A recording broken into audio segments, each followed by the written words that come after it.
আপনি কোনো একটা কোম্পানি ইম্পোর্টার যদি পারেন বের করেন যে 90% মাল চক বাজার দিবে, আমাদের দিবে 10% ডিলারে দিবে। ডিলার মাল পারেন, এক কোয়ান্টিটি মাল আনলে বাংলাদেশ শেষ হয়ে যায়, তো ডিলাররা কি করে? ডিলার আগে মাল নাই পায়, কিন্তু ওরা তো সবই চক বাজারে নগদ টাকা পায় আগে দিয়ে দিচ্ছে। ওদের ধরেন না, লাকেজের মাল যদি নকল হয় পুরো বাংলাদেশ সব নকল, প্যান্ট শার্ট খুলে খুলে ফেলাইতে পারবেন, সব নকল, সব লাগেজের। এটা আমার বাপেরও ক্ষমতা আমি প্রমাণ করেন, যেহেতু আমি লাগেজের মাল কিনছি। চক বাজার বলতেছেন, চক বাজারে তো আসল মাল বিক্রি করে, নকল বিক্রি করে সবাই, এটা বলতে পারবেন আপনারা?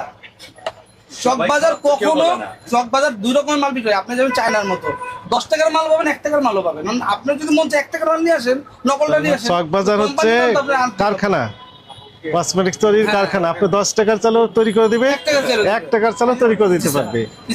আমি একটা কোম্পানি আমাদেরকে দেখা দেন, আমরা একটু দেখি তাদের কার্যক্রম। আমরা তো এখানে ছোট মানুষ, আমরা দেখেন, আপনারা এটা জানেন। আপনারা লাগাই দেন পুরো বাংলাদেশের টিম, সর্বোচ্চ সময় লাগবে একদিন, পুরো খালি আমাদেরকে একটু তথ্য দিয়ে হেল্প করেন। আমরা তো ছোট ছোট ব্যবসায়ী, আমাদের কাছে আসেন, দেখেন, ঠিক আছে, আমাদের মনিটরিং করেন, ঠিক আছে, কিন্তু সবার আগে যাওয়া দরকার ওই জায়গায় যেখানে বানায়, ওখানে আপনার মোবাইল টিম বসায় দেন। এই এলাকার ভিতরে হয়, ওরা তো এরিয়াই তো আছে, আপনাদের ওখানে জানেন, এটা বসায় দেন মোবাইল টিম, ওরা তদারকি করুক, দেখুন কেউ থাকবে না।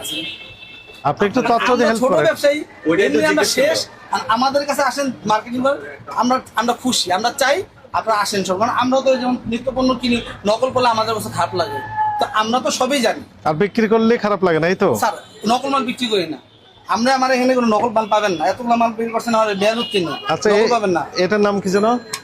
এটা হচ্ছে আপনার গান মেশিন, মানে যেটা গান মানে বন্ধু কি কি কাজ, কি কাজ? এই রেড বসানো, রেট বসানো। আপনি এখানে তো তাহলে রেট বসাচ্ছেন, চক বাজারের অর্ধেক কাজ আপনি করতেছেন। চক বাজার এটা থাকে না, ওরা আবার চক বাজারে করে আপনার লিভারে তো ধরলে দেয় 1000 কোটি টাকা ধরবো মামলা।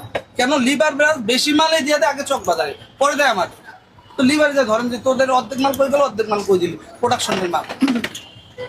লিভার ব্রাদার্স বলেন, কোডোমো বলেন, আমি কি বলবো স্যার, বেদবি নেন না। আপনি কোনো একটা কোম্পানি ইম্পোর্টার যদি পারেন বের করেন যে 90% মাল চক বাজার দিবে, আমাদের দিবে 10% ডিলারে দিবে। ডিলার মাল পারেন, এক কোয়ান্টিটি মাল আনলে বাংলাদেশ শেষ হয়ে যায়, তো ডিলাররা কি করে? ডিলার আগে মাল নাই পায়, কিন্তু ওরা তো সবই চক বাজারে নগদ টাকা পায় আগে দিয়ে দিচ্ছে। ওদের ধরেন না, আমাদের কষ্ট হইতেছেন, আমরাও কষ্ট 919 টাকা স্টিকার এটা।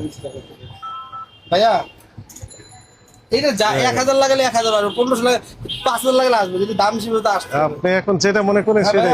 ভাইয়া আমি পরে কথা বলি। আচ্ছা আমাকে সিম্পল একটা কথা বলেন, এই মূল্য দাম নির্ধারণ করে দিচ্ছেন প্রাইস গান মেশিন, বুঝলাম, প্রাইস গান মেশিন। আপনি যে দাম লিখে দিলেন, কোন ভিত্তিতে দামটা লিখে দিলেন? দামটা যেমন আমি যেমন এই মালটা কিনছি, এটা কোড আছে, কত লাখ কি দেখতে এডিটি এডিটি হচ্ছে হ্যাঁ, এই হচ্ছে 2, এ মানে 2, হ্যাঁ, ডি মানে ডি মানে 7, তাহলে কত হলো? 270। আর টি মানে টি মানে 0, শূন্য, হ্যাঁ 270।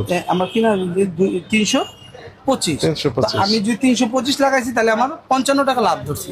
কোনোদিন কোনো কাস্টমার আপনি নিজে গেল স্যার ডিসকাউন্ট দেন, বলবেন না স্যার 25 টাকা ডিসকাউন্ট নিবেন আপনি। আমি যদি 270 টাকা 30 টাকা লাভ না করি, আমি কি করবো? এই দোকান ভাড়া 50,000 টাকা।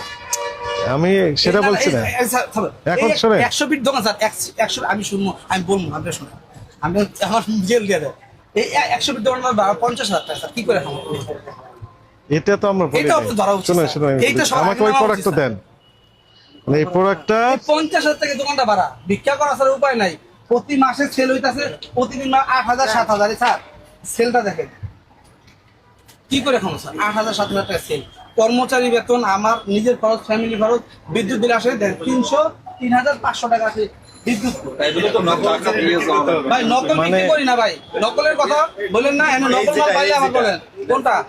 একটা না স্যার, এটা বাইরের মাল, এটা ইম্পোর্টারের। এটা আসলে আর বাইক সবগুলো নকল, যেগুলো আপনি প্রমাণ করেন যে আসলে এটা আসল। এটা আমার বাপেরও ক্ষমতা আমি প্রমাণ করেন, যেহেতু আমি লাগেজের মাল কিনছি, আমি লাগেজের মাল কিনছি। আপনাদের সরকারের কথা হলো, সরকার যা বলে বলছে, আপনারা কথা হলো লাগেজ বন্ধ করে দেন, ইম্পোর্ট এয়ারপোর্টটা ঢোকা বন্ধ করে দেন। আপনারা লাগেজ যদি ধরেন, লাগেজের মাল যদি নকল হয় পুরো বাংলাদেশ সব নকল, প্যান্ট শার্ট খুলে খুলে ফেলাইতে পারবেন, সব নকল, সব লাগেজের হিসাব তো এটাই ভাই।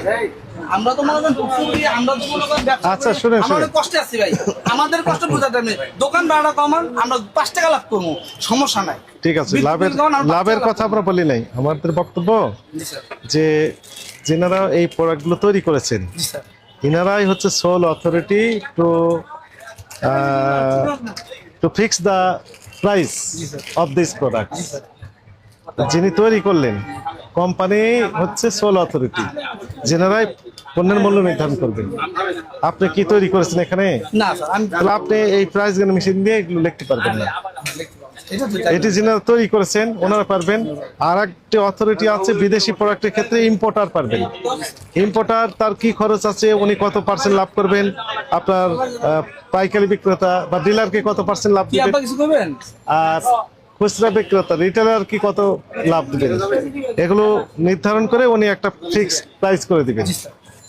কিন্তু সেটি না করে সেটা হয় কি স্যার? আপনি কি করতেছেন, এইখান থেকে প্রাইস গান মেশিন ব্যবহার করে মূল্য নির্ধারণ, এটা তো হচ্ছে এটা তো আমাদের প্রক্রিয়া অনুসরণ করছে না যথাযথ। না, হচ্ছে না, হচ্ছে না স্যার। আমি বিষয়টা হচ্ছে স্যার, কি করবো স্যার, মালটা তো আসে না।